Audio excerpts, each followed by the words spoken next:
ನಾನು ಸಣ್ಣ ಕ್ರೀಡಾಪಟು.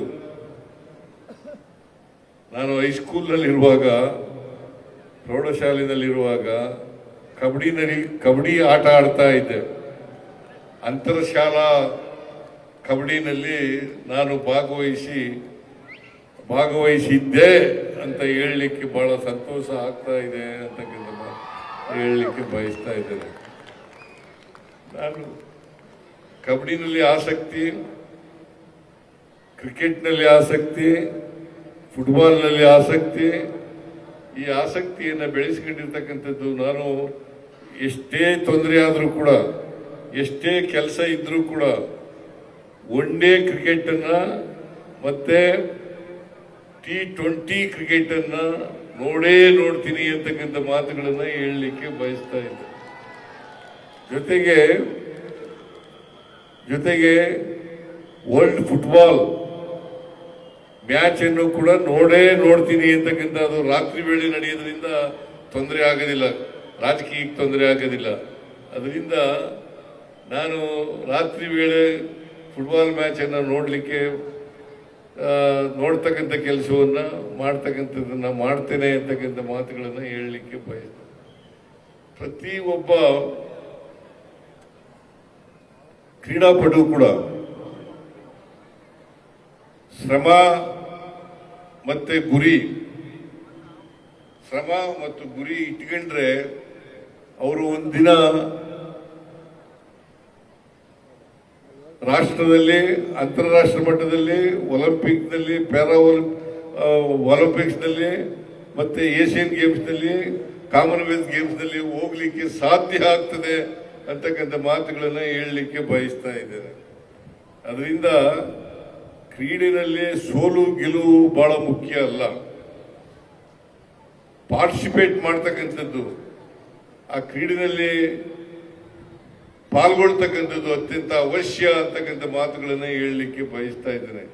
ನಿಜವಾದಂಥ ಕ್ರೀಡಾಪಟು ಯಾರಪ್ಪ ಅಂತಂದ್ರೆ ಸೋಲಲ್ಲೂ ಕೂಡ ನಗುವಿನಿಂದ ಇರ್ತಕ್ಕಂಥದ್ದೇ ನಿಜವಾದಂಥ ಕ್ರೀಡಾಪಟು.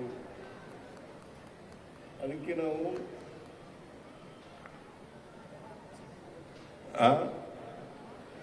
ಸ್ಪೋರ್ಟ್ಸ್ ಸ್ಪಿರಿಟ್ ಅಂತ ಕರಿತೀವಿ. ಅದನ್ನ ಪ್ರತಿಯೊಬ್ಬರು ಕೂಡ ಬೆಳೆಸ್ಕೊಳ್ತಕ್ಕಂಥದ್ದು ಅತ್ಯಂತ ಅವಶ್ಯ ಅಂತಕ್ಕಂಥ ಮಾತುಗಳನ್ನ ಹೇಳಲಿಕ್ಕೆ ಬಯಸ್ತಾ ಇದ್ದೇನೆ. ನೀವ್ಯಾರು ಕೂಡ ನಾವು ಕ್ರೀಡೆನಲ್ಲಿ ತೊಡಗಿಸ್ಕೊಂಡಿದ್ದೇವೆ, ನಾಳೆ ಕೆಲಸ ಸಿಗೋದಿಲ್ಲ, ನಮಗೆ ನಿರುದ್ಯೋಗಿಗಳಾಗ್ತೇವೆ ಅಂತಕ್ಕಂಥ ತೊಂದರೆ ಅಂತ ಸಮಯ ನಿಮಗೆ ಬರಲಾರದು ಅಂತಕ್ಕಂಥ ಮಾತುಗಳನ್ನ ಹೇಳಲಿಕ್ಕೆ ಬಯಸ್ತಾ ಇದ್ದೇನೆ. ನಮ್ಮ ಸರ್ಕಾರ ಕ್ರೀಡಾಪಟುಗಳಿಗೆ ಎಲ್ಲ ರೀತಿಯ ಸಹಕಾರವನ್ನ, ಬೆಂಬಲವನ್ನ ಕೊಡ್ತಕ್ಕಂಥ ಕೆಲಸವನ್ನ ಮಾಡ್ತದೆ. ಈಗಾಗಲೇ ಡಾಕ್ಟರ್ ಪರಮೇಶ್ವರ್ ಅವರು ಹೇಳದಂತೆ ಪೊಲೀಸ್ ಇಲಾಖೆಯಲ್ಲಿ ಕಾನ್ಸ್ಟೇಬಲ್ ಇಂದ ಡಿವೈಎಸ್ಪಿ ವರೆಗೆ 3% ರಿಸರ್ವೇಶನ್ ಅನ್ನ ಇಟ್ಟಿದ್ದೇವೆ ಅಂತಕ್ಕಂಥ ಮಾತುಗಳನ್ನ ಹೇಳಲಿಕ್ಕೆ ಬಯಸ್ತಾ ಇದ್ದೇನೆ. 3% ಬಹುಶಃ ಇಲ್ಲಿ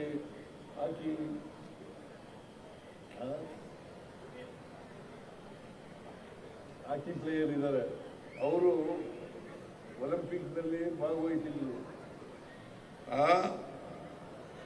ಯಾರ್ಯಾರು ಒಲಿಂಪಿಕ್ಸ್ ನಲ್ಲಿ, ಪ್ಯಾರಾ ಒಲಿಂಪಿಕ್ಸ್ ನಲ್ಲಿ, ಏಷ್ಯನ್ ಗೇಮ್ಸ್ ನಲ್ಲಿ ಮತ್ತೆ ಕಾಮನ್ವೆಲ್ತ್ ಕ್ರೀಡಾಕೂಟದಲ್ಲಿ, ರಾಷ್ಟ್ರೀಯ ಮತ್ತು ಅಂತಾರಾಷ್ಟ್ರೀಯ ಕ್ರೀಡಾಕೂಟದಲ್ಲಿ ಭಾಗವಹಿಸಿರ್ತಾರೆ, ಅಂತವರಿಗೆ ನೇರವಾಗಿ 3% ರಿಸರ್ವೇಶನ್ ಅನ್ನ ಇಟ್ಟಿದ್ದೇವೆ ಅಂತಕ್ಕಂಥ ಮಾತುಗಳನ್ನ ಹೇಳಲಿಕ್ಕೆ ಬಯಸ್ತಾ ಇದ್ದೇನೆ.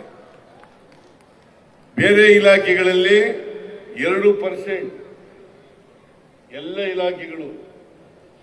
ಇಲಾಖೆಗಳಲ್ಲೂ ಕೂಡ 2% ಉದ್ಯೋಗವನ್ನ ಮೀಸಲಿರ್ತಕ್ಕಂಥ ಕೆಲಸವನ್ನ ಮಾಡಿದ್ದೇವೆ. ಅದರಿಂದ ಕ್ರೀಡಾಪಟುಗಳು ಯಾರೂ ಕೂಡ ನಿರಾಶರಾಗಬೇಕಾದಂತ ಅಗತ್ಯ ಇಲ್ಲ ಅಂತಕ್ಕಂಥ ಮಾತುಗಳನ್ನ ಹೇಳಲಿಕ್ಕೆ ಬಯಸ್ತಾ ಇದ್ದೇನೆ.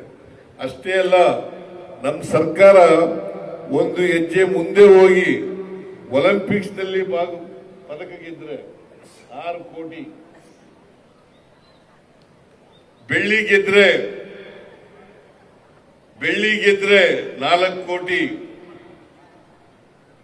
ಮತ್ತೆ ಕಂಚು ಗೆದ್ರೆ 3 ಕೋಟಿ. 3 ಕೋಟಿ. ನೀವೆಲ್ಲರೂ ಕೂಡ ಒಲಿಂಪಿಕ್ ಅನ್ನ ಗುರಿ ಇಟ್ಕೊಂಡು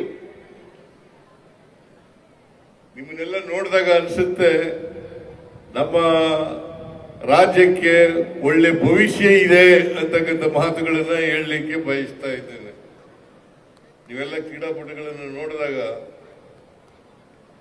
ಅನೇಕ ಕ್ರೀಡೆಗಳಲ್ಲಿ ಭಾಗವಹಿಸಿ ಬಹುಮಾನವನ್ನ ಪಡಿತಕ್ಕಂಥದ್ದು.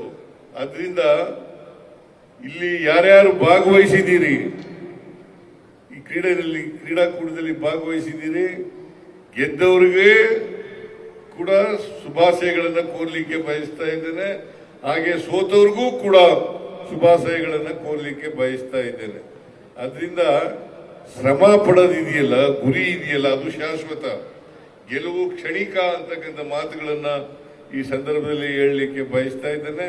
ಹಾಗಂತೇಳಿ ಗೆಲ್ಲಬಾರದು ಅಂತ ಹೇಳಲ್ಲ, ಗೆಲ್ಲೇಬೇಕು. ಅದಕ್ಕೆ ಗುರಿ ಮತ್ತು ಪರಿಶ್ರಮ, ಅದಕ್ಕೆ ತರಬೇತಿ, ಒಳ್ಳೆ ತರಬೇತಿ ಇದ್ರೆ ಮಾತ್ರ, ಮತ್ತೆ ಒಳ್ಳೆ ಕ್ರೀಡಾಂಗಣ ಇದ್ರೆ ಮಾತ್ರ ನಾವು ಅದನ್ನ ಪಡಿಲಿಕ್ಕೆ ಸಾಧ್ಯ ಆಗ್ತದೆ ಅಂತಕ್ಕಂಥ ಮಾತುಗಳನ್ನ ಹೇಳಲಿಕ್ಕೆ ಬಯಸ್ತಾ ಇದ್ದೇನೆ.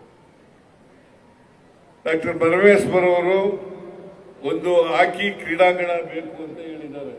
ತುಮಕೂರಿನಲ್ಲಿ ಎಲ್ಲ ಇದಾವೆ, ಹಾಕಿ ಕ್ರೀಡಾಂಗಣ ಒಂದಿಲ್ಲ. ಮತ್ತೆ ಅಂತಾರಾಷ್ಟ್ರೀಯ ಸ್ವಿಮ್ಮಿಂಗ್ ಪೂಲ್ ಒಂದು ಮಾಡಬೇಕು ಅಂತ ಹೇಳಿದ್ದಾರೆ. ಜೊತೆಗೆ 25 ಕೋಟಿ ಕೂಡ ಕೇಳಿದ್ದಾರೆ. 25 ಕೋಟಿ ಕೊಡಕ್ಕಾಗಲ್ಲ. ಮಂಗಳೂರು ಮತ್ತು ಉಡುಪಿನಲ್ಲಿ ಎಷ್ಟು ಕೋಟಿಗಳನ್ನ ಕೊಟ್ಟಿದ್ದೇವೆ, ಅಷ್ಟು ಕೋಟಿ ರೂಪಾಯಿಗಳನ್ನ ಇಲ್ಲೂ ಕೂಡ ಕೊಡ್ತೇವೆ ಅಂತಕ್ಕಂಥ ಮಾತುಗಳನ್ನ ಈ ಸಂದರ್ಭದಲ್ಲಿ ಹೇಳಲಿಕ್ಕೆ ಬಯಸ್ತೇನೆ. 6 ಕೋಟಿ 6 ಕೋಟಿ ಇಲ್ಲೂ ಕೂಡ 6 ಕೋಟಿ ಕೊಡೋಣ. ನಾವು ತುಮಕೂರು ಜಿಲ್ಲೆಯಿಂದ ಉತ್ತಮವಾದಂತಹ ಕ್ರೀಡಾಪಟುಗಳು ಬರಲಿ, ಅವರೆಲ್ಲರೂ ಕೂಡ ರಾಷ್ಟ್ರ ಮಟ್ಟದಲ್ಲಿ, ಅಂತಾರಾಷ್ಟ್ರ ಮಟ್ಟದಲ್ಲಿ, ಒಲಿಂಪಿಕ್ಸ್ನಲ್ಲಿ, ಏಷ್ಯನ್ ಗೇಮ್ಸ್ನಲ್ಲಿ ಮತ್ತು